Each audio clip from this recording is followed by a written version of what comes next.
I never thought one kiss would nearly get us fined by our HOA. But when your neighborhood is run by someone like Karen, even a completely innocent moment turns into a full-blown crisis. Let me explain.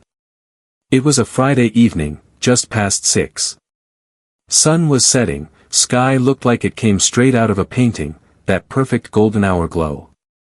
My girlfriend had had a rough week, and I wanted to do something low-key but meaningful. So I picked up her favorite sushi, brought over a blanket, and set up a little picnic on her front lawn. That's right, her lawn. Not the sidewalk. Not the park. Not the playground. Literally just the grass in front of her house. We sat there talking, laughing, unwinding from the week.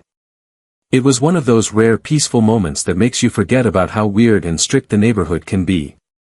And then, right as the sun dipped behind the trees, she leaned her head on my shoulder. I kissed her.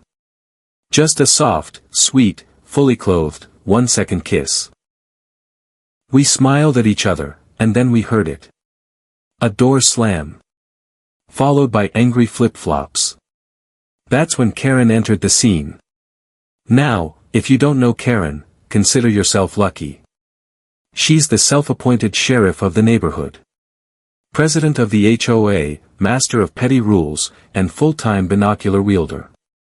The woman lives for conflict, especially if it involves joy, noise, or fun within her line of sight. "Excuse me," she shouted, stomping across the lawn with a tiny dog in one hand and her phone in the other. "This is a family neighborhood."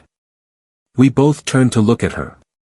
"Ma'am," I said, politely. "That display," she hissed, "was inappropriate. Children could see you." I blinked. We kissed. "On community property," she barked, now waving her phone. "I have photos. You'll be receiving a violation." My girlfriend replied calmly, "This is my lawn, Karen." Karen didn't even flinch. She was already snapping more photos. She zoomed in on our sushi containers like we were hiding contraband. "I'll be contacting the HOA," she declared.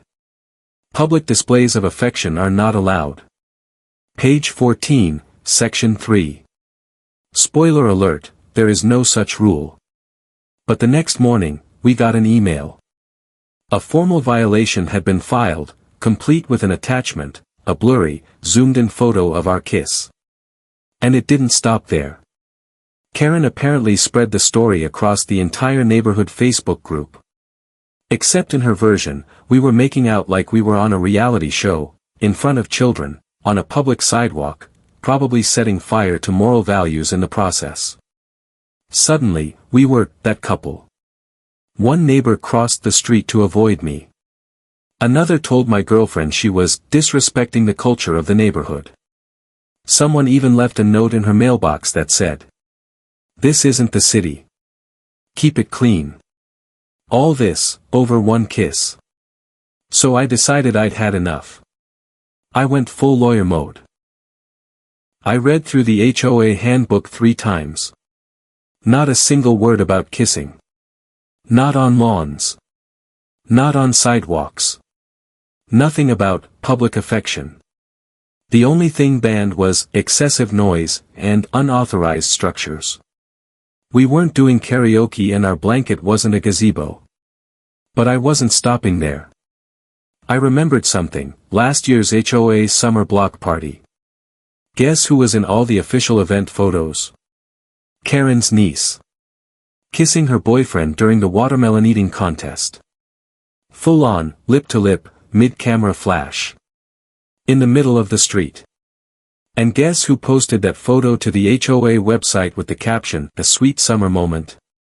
You guessed it. Karen. So. I printed it.